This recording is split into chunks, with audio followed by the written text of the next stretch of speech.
वापरावी लागते वरची आणि ह्यामधल्या 3 रेंज व्होल्टेजसाठी. आता आपण मल्टीमीटर सहाय्याने रेझिस्टन्स कसा मोजायचा ते बघतोय. त्याकरता आपल्याला ही वरची रेंज वापरायची आहे.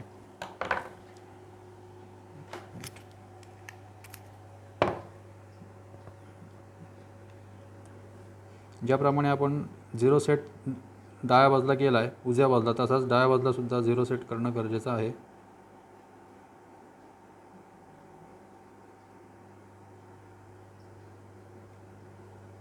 ओके.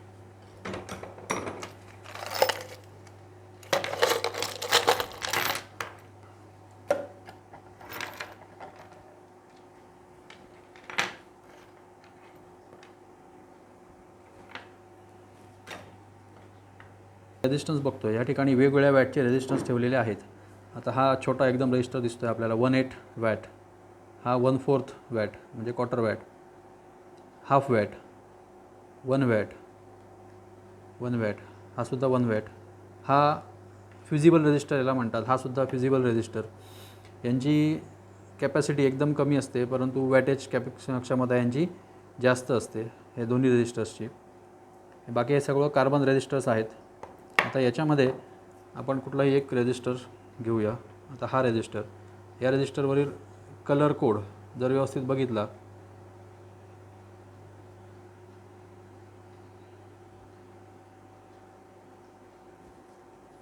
तर कलर कोडनुसार आपण याची किंमत काढायची आहे काय असेल ती, आणि नंतर तीच किंमत आपण मल्टीमीटरवर मोजायची आहे. आत्ता आपण मल्टीमीटरवर प्रथम मोजून बघूया, कारण कलर कोडवरनं काढण्याची पद्धत आपण अगोदर बघितलेली आहे.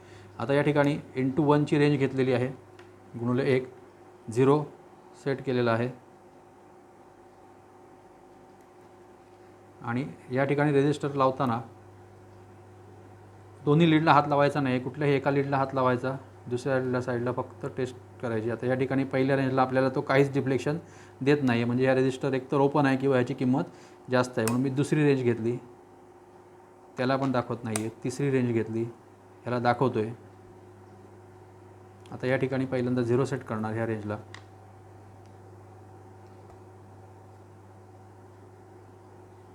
आणि आता आपण त्याची किंमत मोजायची आहे.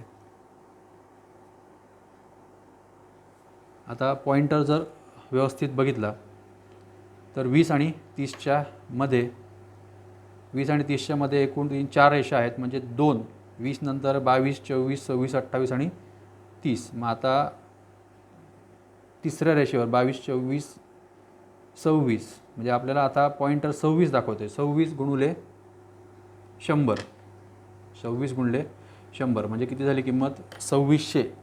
2600 भागिले 1